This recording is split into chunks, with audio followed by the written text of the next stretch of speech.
And welcome back to our next edition of the CBB Review Studio podcast. I am Dan Siegel, joined as usual by my co-host, Mat Mlodzinski, and we are doing another edition of CBB Rank, an edition of 5 teams counting down from 100 to 1 to the start of the regular college basketball season. Be sure to subscribe to our channel. Be sure to like this video, helps us out, gets us out there. We'd really appreciate that.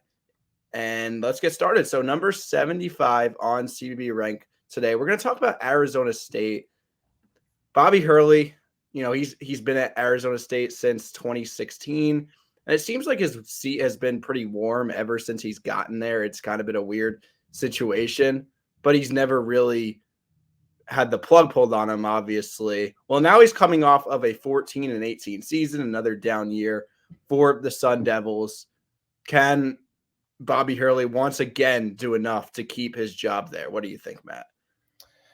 I think he has the pieces in place to do it, but will this team work out? Because there is a lot of different pieces on Arizona State. You look at this roster, Dan, and I don't know if there's another roster like this in college basketball where it's made up of a couple of 5-star, top-notch recruits, only a couple returners, and then you got transfers, high-level transfers, but from the mid-major level.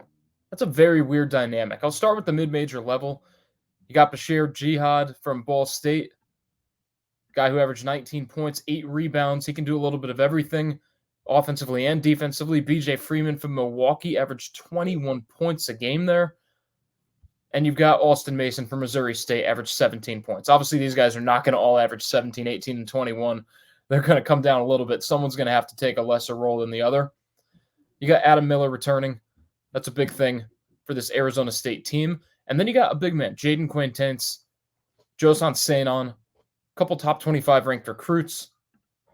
How is this team going to fit together? I really don't know the answer. Bobby Hurley's going to have to figure it out. But you got a ton of different mismatch pieces right there. It's going to be interesting to see how they play together. Yeah, and I think another key factor to talking about Arizona State and whether they could turn it around, whether they could win more games, get to that 20-plus win mark, is the fact that they're playing in the Big 12. So that's really not going to help them out at all. To your point about the roster construction, to be fair, that's kind of more than half of the rosters at the high major level these days, I feel like. So every coach kind of has to deal with that. But, yeah, I mean, I don't know how it pieces all together. I'm not going to lie to you. I think it's interesting that our team MVP was actually Adam Miller, the one returner. But it is important to point out that these mid-major transfers are not your typical, guys coming from the mid-major level that'll be role players. These guys were really, really good at their previous stops. We're talking, like you said, 20, 18, 19 points per game.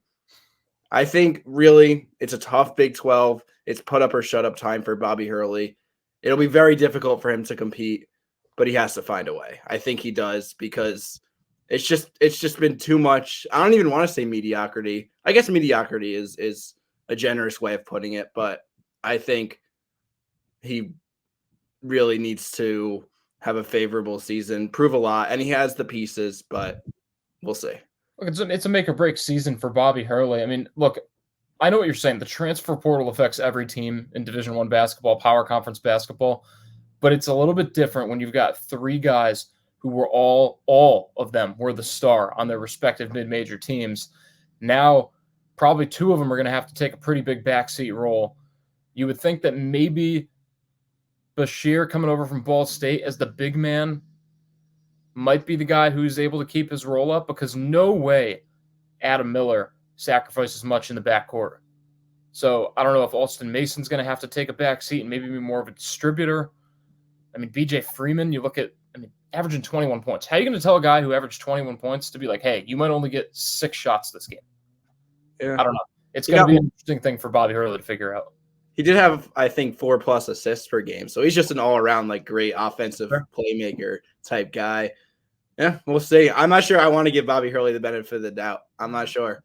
He hasn't really proven to me that he deserves it. So that you got anything more at Arizona State? You want to move on? Let's do it. I think there's another Hurley brother that we can give all that credit to. Yeah, exactly. Number 74, Oklahoma.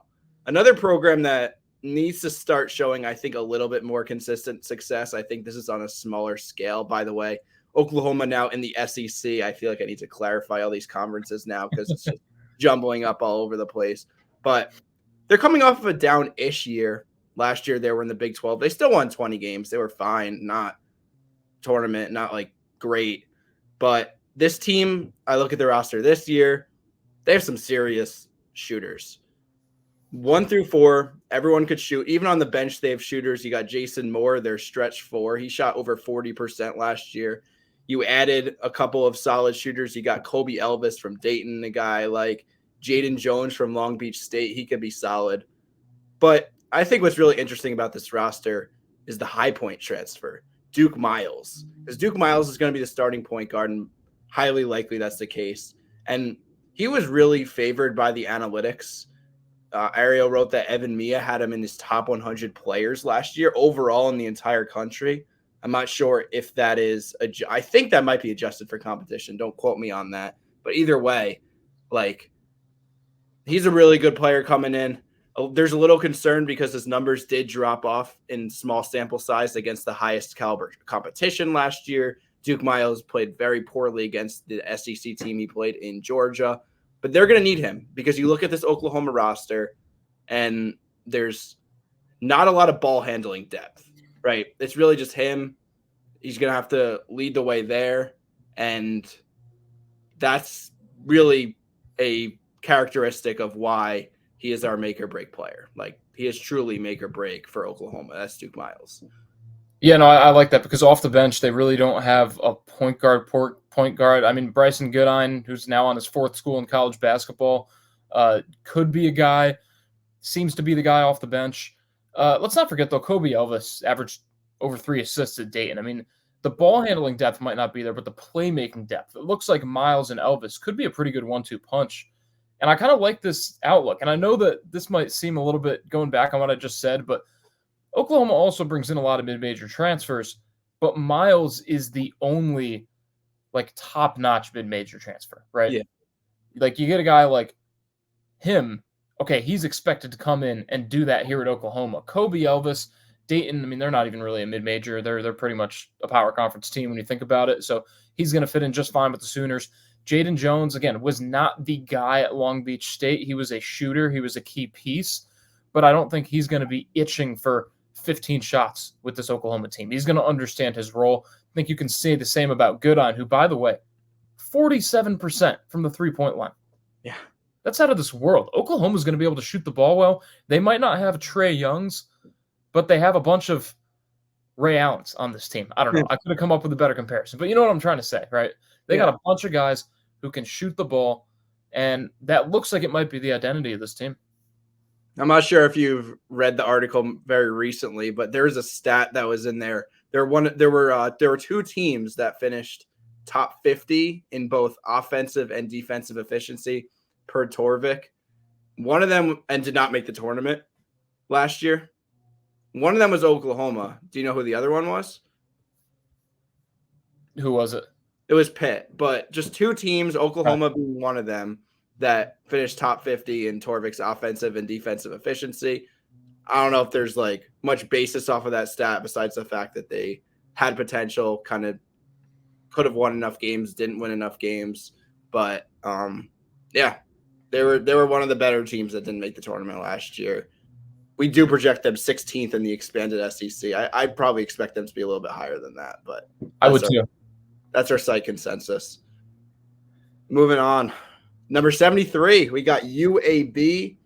And here's the thing. If you're an American conference, like a mid to high major, like that, you know, that Venn diagram right there, they're right on in the border of that. If you make the tournament and then you return most of your roster, that's a pretty good recipe to get you inside that top 75. And they are in these rankings, number 73. It starts with the center, Yaxel Landenborg, who is advertised as a really slept on NBA draft prospect. I mean, he's like a rebounding machine, just the absolute physical presence inside. I think he'll put up big numbers this year. Think Enrique Freeman at Akron last year, now with the Indiana Pacers organization. that is what I really think of Landenborg. So it starts with him, and then they got some other pieces, which Matt will talk about. Yeah, and I think the key here for UAB is how do you improve, right? You made the tournament last year, but how do you get better? Well, you look at who they lost, right? And I think off the front, Eric Gaines, right? Eric Gaines, Javion Davis. Those were the key players they lost. But Gaines averaged over 5 assists a game.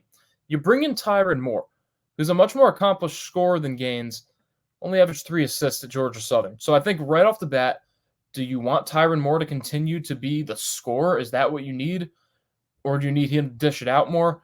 They bring in a guy from South Plains Community College, Jabari McGee, who I see that role fitting him more likely off the bench. Get a guy who can pass a little bit. I don't think he's going to have to come in and be a scorer. Obviously, UAB, like we mentioned, they bring a lot of their guys back.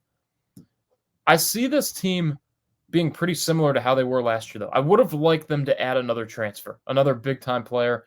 I felt like they kind of kept it pretty consistent.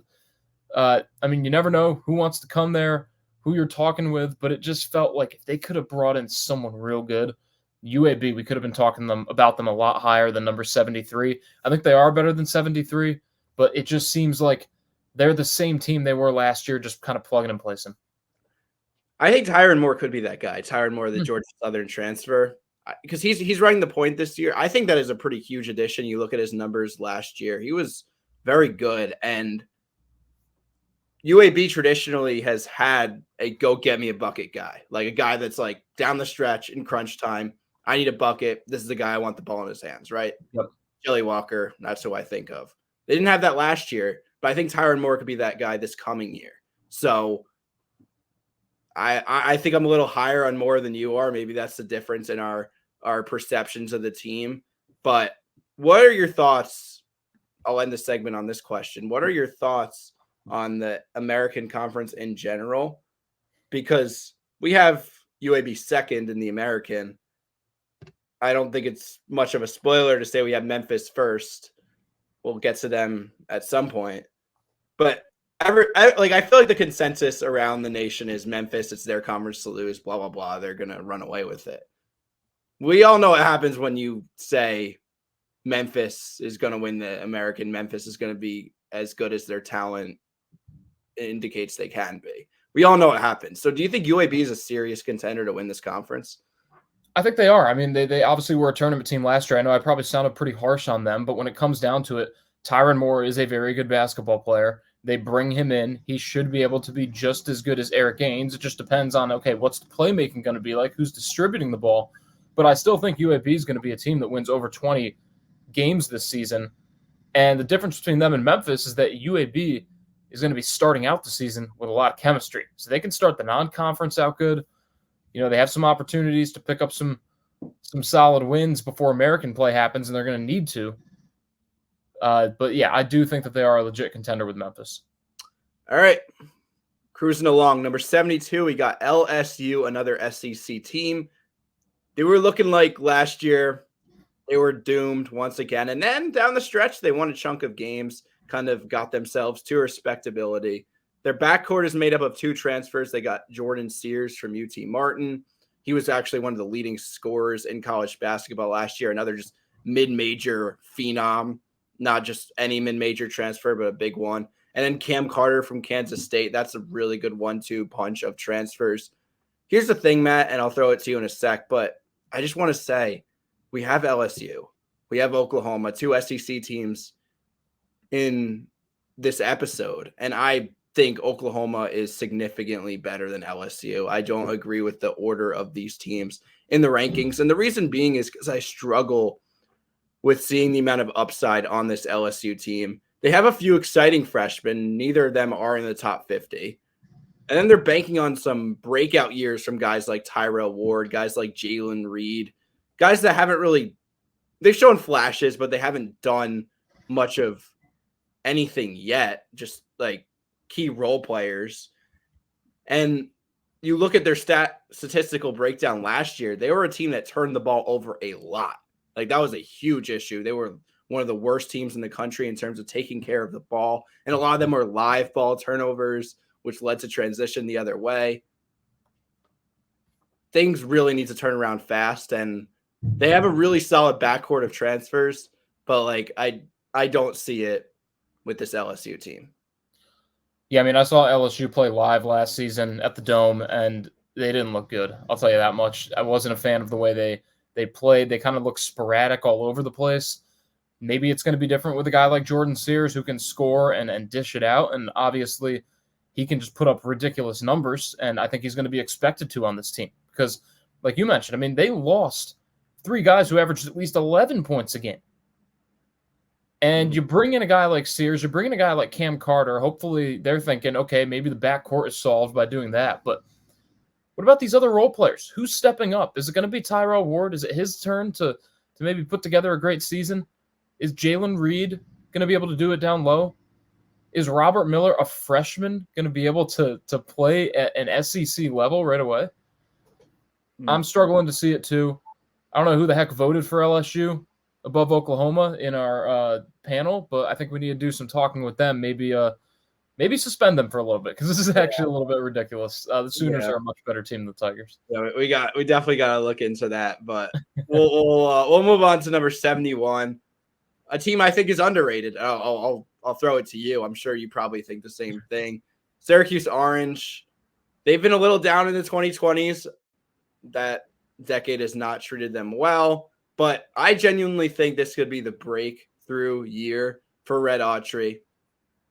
And it starts with J.J. Starling, of course, who I know you have a lot of opinions about. But their front court is extremely improved. That's where I'm really intrigued. You got Donnie Freeman, number 13 overall recruit in this freshman class. A little bit on the rawer side and on the spectrum in terms of like game ready to like extremely raw. I'd say he leans a little bit more on the raw side, but he'll definitely be able to contribute right away. And then Eddie Lampkin coming in from Colorado. That is huge. Finally, you wrote this. They have a guy that could be like create offense for himself, be a post guy, feed him on the block. They had Jesse Edwards. They've had higher profile bigs, but not guys that could be a beast in the post, more just like rim runners and stuff. Now they have Eddie Lampkin. That's going to be an extremely underrated addition. And then there's other reasons, but I'll throw it to you. Like, I really like the Syracuse team. I think they're better than 71. I think they could finally break through under Red Autry this year. Yeah, look, I mean, the key with Syracuse is a couple of, again, mid-major transfers. How are they going to adapt to playing in the ACC? But it will revolve around Eddie Lampkin in a way, right? He's not going to be the guy that they go to every time down the court, but having a body inside. Again, Syracuse fans will remember these names: Rick Jackson, Arinze Onuaku. There hasn't been a guy like that in Syracuse in quite some time. That was pretty much a decade ago at this point.